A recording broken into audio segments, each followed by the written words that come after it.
Hi everyone, I am Niranjana S. Pradeep and I am studying in class 8C in Kendriya Vidyalaya Changalkala. And this is my cousin, her name is Nivedita Sadish and I'm studying class 1A.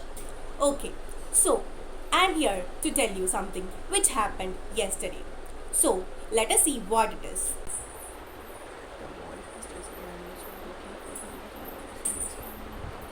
Hi, Hi. is your class over yet? It's over, but I am having some pending reading books. Could you read me a story now?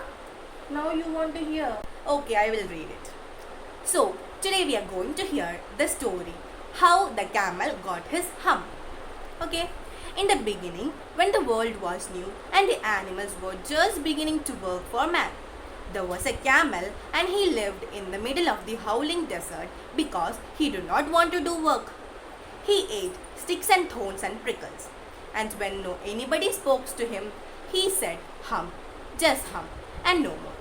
Presently, the horse came to him on a Monday morning with a saddle on his back and said, Camel, oh camel, come out and trot like the rest of us.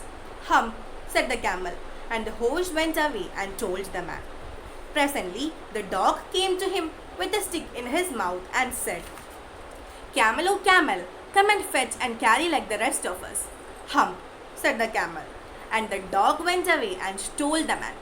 Presently, the ox came to him with the yoke on his neck and said, Camel, oh camel, come and plow like the rest of us.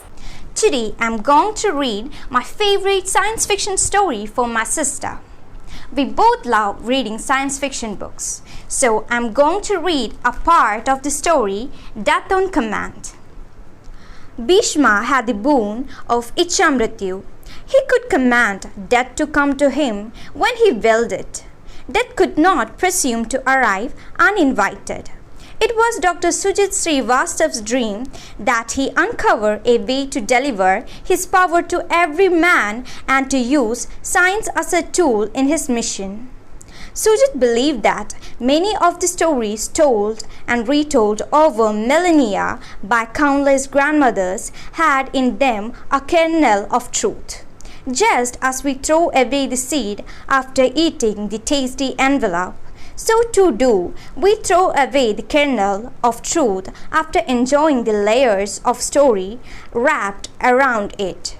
He would often say, My work is to peel away the fiction till I get to the seed of an idea it encloses. Then I dissect it till I get to the truth. To tell the truth, Sujit was a good researcher. He was not quite the model of the quintessential bumbling and forgetful scientist. Today, I'm very excited to present a story before you. It's a very interesting story. The name of the story is The Last Slave, written by O. Henry.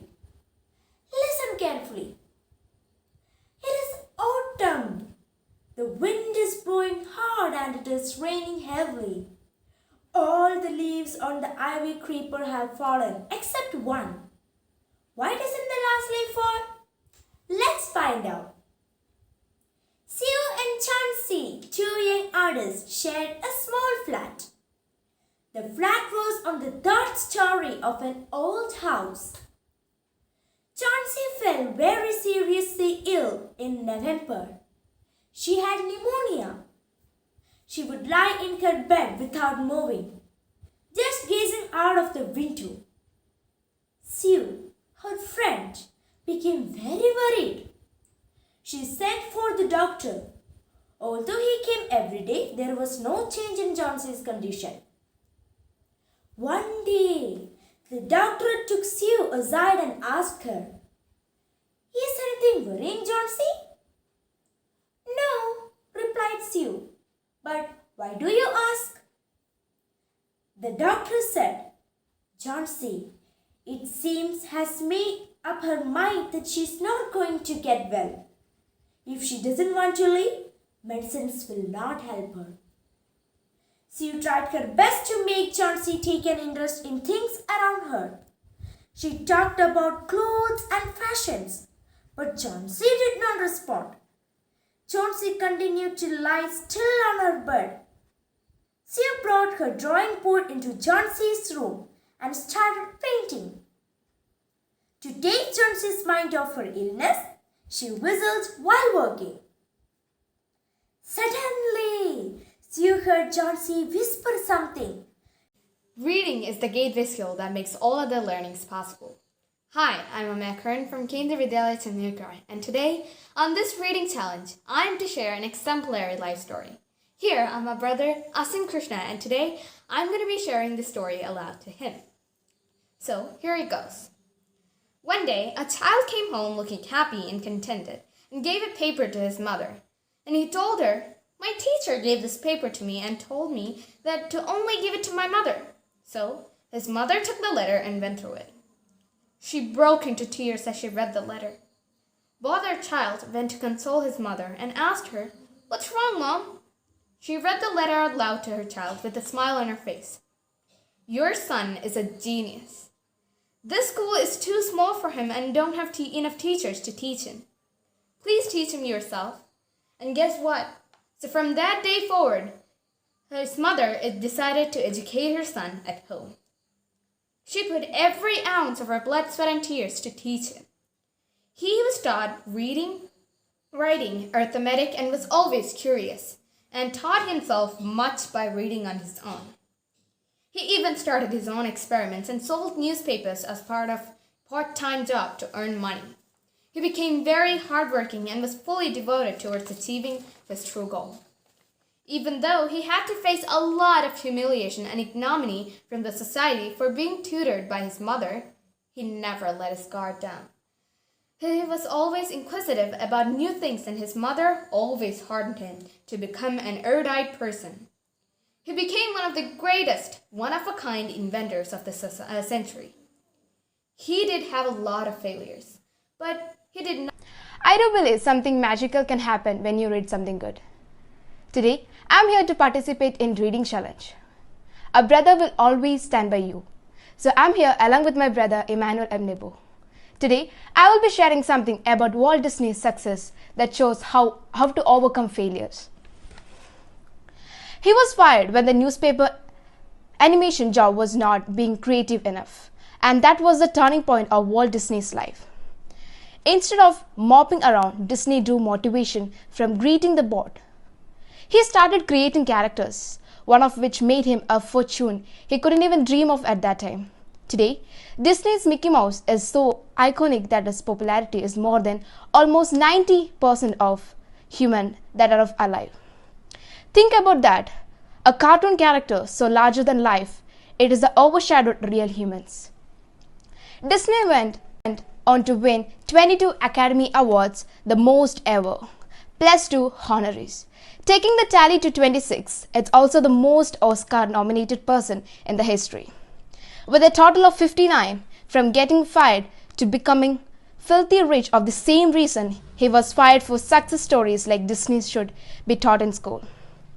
Here are some motivated quotes to inspire you to be successful. Believe in yourself. Your limitation is your imagination. Work hard. Push yourself because no one else is going to do it for you. Don't wait. Sometimes later becomes never. Do it now. Step outside your comfort zone. Great things never comes from comfort zone. Be a dreamer and a doer. Dream it, wish it, and do it. Take action. Today, I'm here to recite the poem Vocation, written by Rabindranath Tagore. When the gong sounds 10 in the morning, and I walk to school by a lane, every day I meet the hawker crying, "Bangles, crystal bangles." There is nothing to hurry him on. There is no road he must take. No place he must go to, no time when he must come home. I wish I were a hawker, spending my day in the road, crying bangles, crystal bangles. When at 4 in the afternoon I come back from the school, I can see through the gate of that house the gardener digging the ground. He does what he likes with his spade. He soils his clothes with dust. Nobody takes him to task if he gets baked in the sun or gets wet. I wish I were a gardener digging away at the garden with nobody to stop me from digging. Just as it gets dark in the evening and my mother sends me to bed, I can see through my open window the watchman walking up and down. The lane is dark and lonely, and the street lamp stands like a giant with one red eye in his head. The watchman swings his lantern and walks with his shadow at his side, and never once goes to bed in his life. I wish I were a watchman, walking the street all night, chasing the shadows with my lantern. Thank you.